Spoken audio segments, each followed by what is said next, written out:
Hi, right, we're going to be starting The Owl Who Was Afraid of the Dark by Jill Tomlinson. It's a lovely little story, one of my favourites, so I hope you enjoy it. Chapter 1. Dark is Exciting. Plop was a baby barn owl, and he lived with his mummy and daddy at the top of a very tall tree in a field. Plop was fat and fluffy. He had a beautiful heart-shaped ruff. He had enormous round eyes. He had very knackety knees.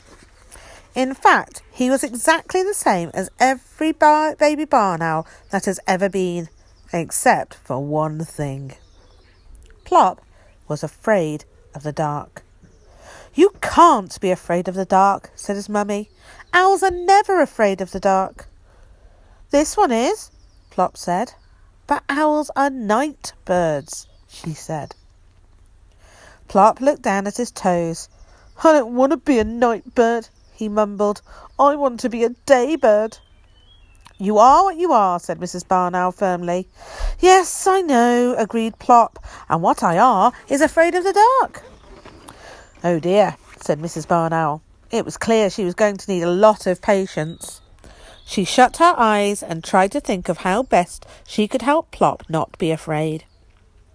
Plop waited. His mother opened her eyes again. "Plop, you are only afraid of the dark because you don't know about it. What do you know about the dark?" "It's black," said Plop. "Well, that's wrong for a start.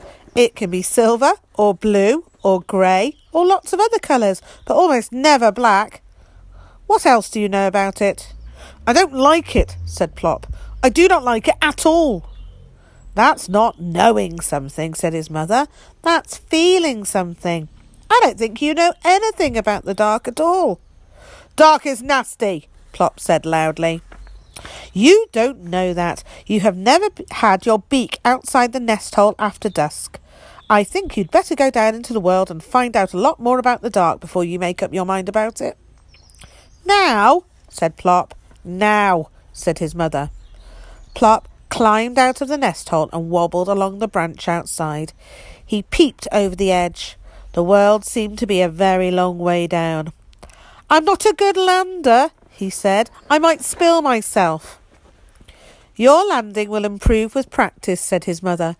"Look, there's a little boy down there on the edge of the wood collecting sticks. Go and talk to him about it." "Now," said Plop. "Now," said his mother. So Plop shut his eyes, took a deep breath, and fell off his branch. His small white wings carried him down. But, as he said, he was not a very good lander. He did 7 very fast somersaults past the little boy. "Ooh!" cried the little boy. "A giant Catherine wheel!" "Actually," said the Catherine wheel, picking himself up, "I'm a barn owl." "Oh yes, so you are," said the little boy with obvious disappointment. "Of course you couldn't be a firework yet. Dad says we can't have the fireworks until it gets dark. Oh, I do wish it would hurry up and get dark soon." "You want it to get dark," said Plop in amazement. "Oh yes," said the little boy. "Dark is exciting. And tonight is especially exciting because we're going to have fireworks." "What are fireworks?" asked Plop. "I don't think owls have them. Not barn owls anyway." "Don't you?" said the little boy. "Oh, you poor thing. Well, there are rockets and flying saucers and volcanoes and golden rain and sparklers and—" "But what are they?" begged Plop. "Can you eat them?" "No," laughed the little boy. "Daddy sets fire to their tails and they whoosh into the air and fill the sky with coloured stars. Well, the rockets, that is. I'm allowed to hold the sparklers." "What about the volcanoes and the golden rain? What do they do?" "Oh, they sort of burst into showers of stars. The golden rain pours, well, like rain." "And the flying saucers?" "Oh, they're super. They whiz around your head and make a sort of whee noise. I like them best." "I think I would like fireworks," said Plop. "I'm sure you would," the little boy said. "Look here, where do you live?" "Up in that tree in the top flat. There are squirrels further down." "That big tree in the middle of the field? Well, you can watch our fireworks from there. That's our garden, the one with the swing. You look out as soon as it gets dark." "Does it have to be dark?" asked Plop. Of course it does. You can't see fireworks unless it's dark. Well, I must go. These sticks are for the bonfire. Bonfire? Said Plop. What's that? You'll see if you look out tonight. Goodbye. Goodbye, said Plop, bobbing up and down in a funny little bow. He watched the boy run across the field, and then he took a little run himself, spread his wings, and fluttered up to the landing branch. He slithered along it on his tummy and dived head first into the nest hole. Well, said his mummy.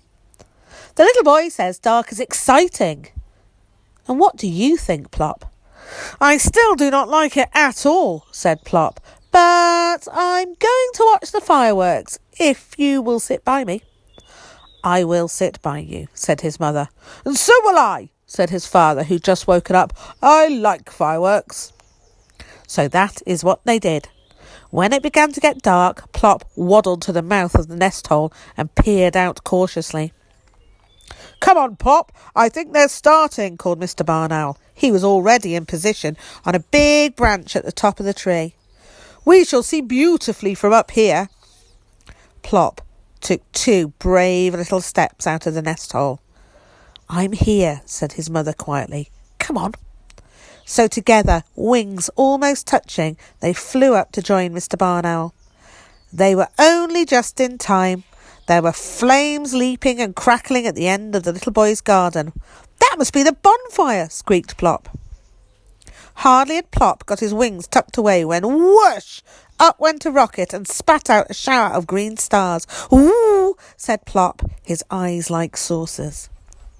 A fountain of dancing stars sprang up from the ground, and another, and another. Ooh, said Plop again. You sound like a tawny owl, said his father. Goodness, what's that? Something was whizzing about, leaving bright trails of squiggles behind it, and making a loud whee noise. Oh, that's a flying saucer, said Plop.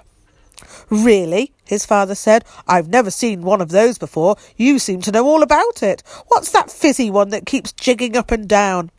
I expect that's my friend with a sparkler. Ooh, there's a me. I beg your pardon, said Plop's father. It's a Catherine wheel. The little boy thought I was a Catherine wheel when I landed. Oh, isn't it beautiful? And he thought I was one. Mr. Barn Owl watched the whirling, sparkling circles spinning round and round. That must have been quite a landing, he said. Hi, I hope you enjoyed that. Join me tomorrow for the next chapter. Bye.